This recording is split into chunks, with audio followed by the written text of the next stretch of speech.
What is going on, everybody? My name is Zach Scholey, back at you. Quick housekeeping. I did change the YouTube channel to Scholey Sports. I was hearing that my channel was too hard to find because apparently there's a whole bunch of sports geeks, but that's not going to hold me down. So, simple name change. We are going to Scholey Sports. Easy enough, easy to remember. S-C-H-O-L-E-Y and then sports. Regular as it gets, should be a lot easier to find, should be a lot more unique to me. So let's get into it right away. This video, we are going around the NBA. Actually, not so much around the NBA. Actually, we are just going to the Central Division of the NBA. So we are going to be talking mostly Cleveland Cavaliers, Milwaukee Bucks, some Indiana Pacers, and who the hell cares about the Detroit Pistons because they are dropping like a rock. So let's get into it right away. Let's go straight into what is going on with the Cleveland Cavaliers. What is going on with LeBron James? Is this team too focused on statistics?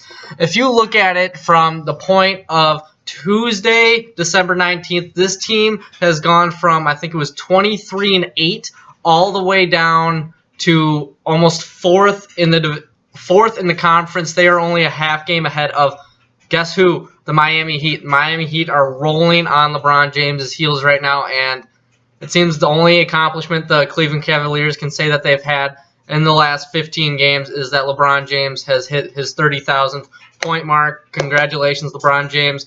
Small victories, but they're not going to win you NBA titles.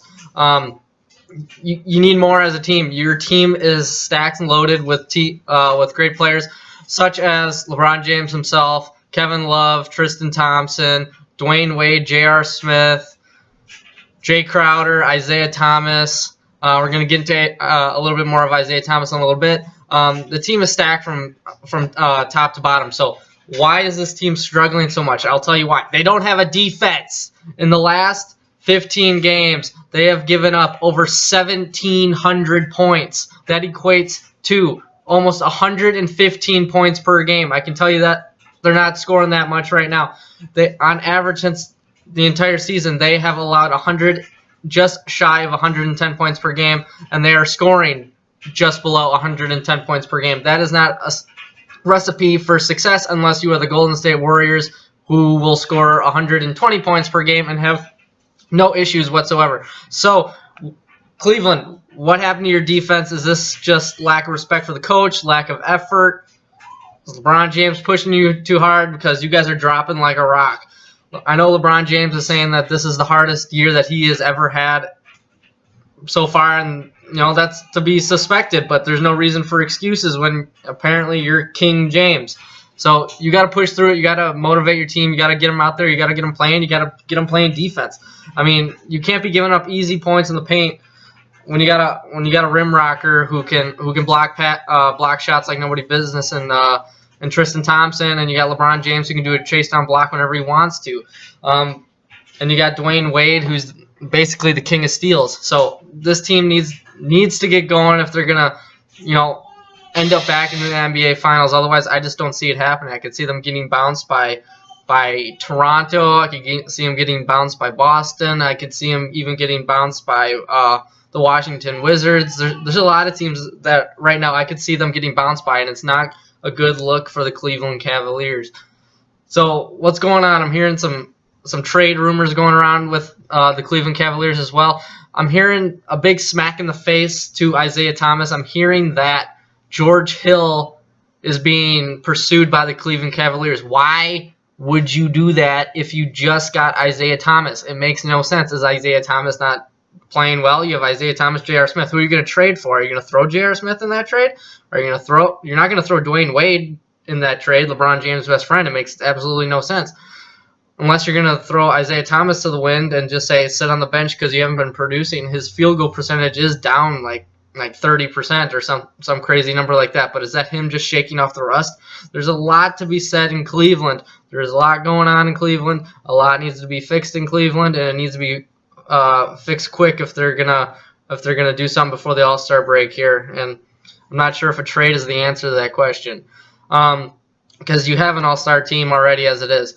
I know that Ty Lue is talking about changing up the lineup, but I don't know how well that's going to be, especially because you got to think that you're still going to give these players the same amount of minutes as you're going to give them. So to me, it just doesn't make any sense.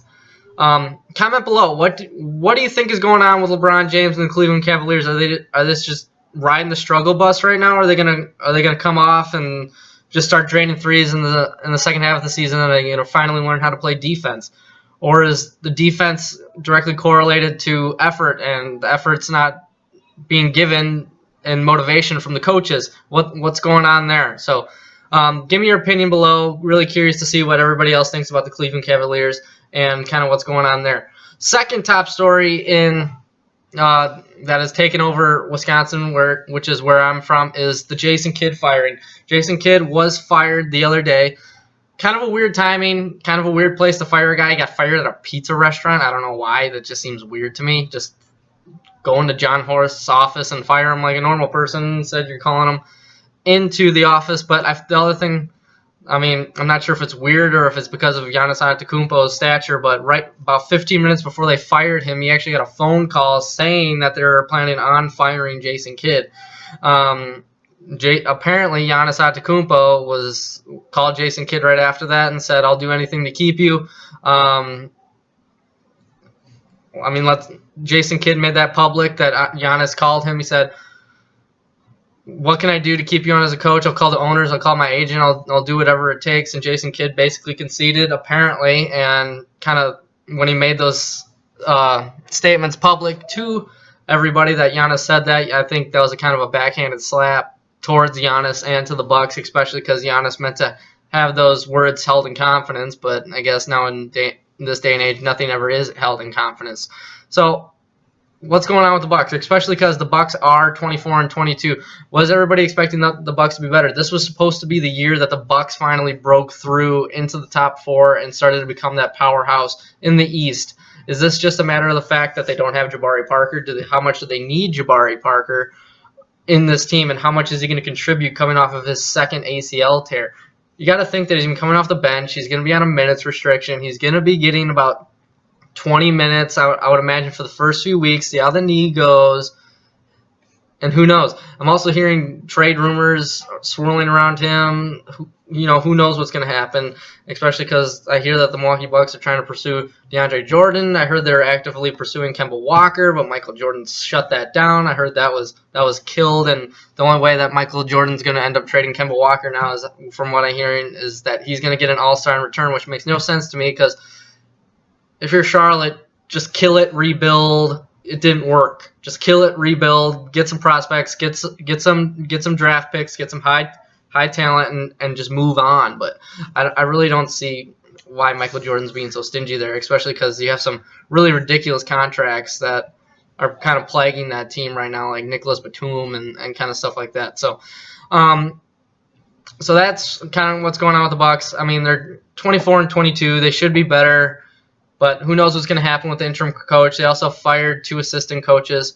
So we'll see what happens with the Milwaukee Bucks and see how they move forward. I expect they kind of went through a rough patch in their schedule. Right now they're kind of facing a little bit of lesser teams, kind of like the Brooklyn Nets. I know they've had trouble with the Chicago Bulls, but they should beat the Chicago Bulls and hopefully get some wins under their belts and start moving into the standings, because I do think that Milwaukee, this could be the homer out in me, but I think that Milwaukee could end up being a good basketball team and coming down and winning a few games and end up becoming a better basketball team and making a run in the playoffs, maybe the second round this year. Like I said before, leave a comment below. I'm curious to see what you think of the Milwaukee Bucks, see what you think their record will be at the end of the year, see if they'll make the playoffs, see if they'll make any moves at the trade deadline. I hear DeAndre Jordan's a hot commodity in Milwaukee right now. So what's going on? What would you give up in Milwaukee to get DeAndre Jordan?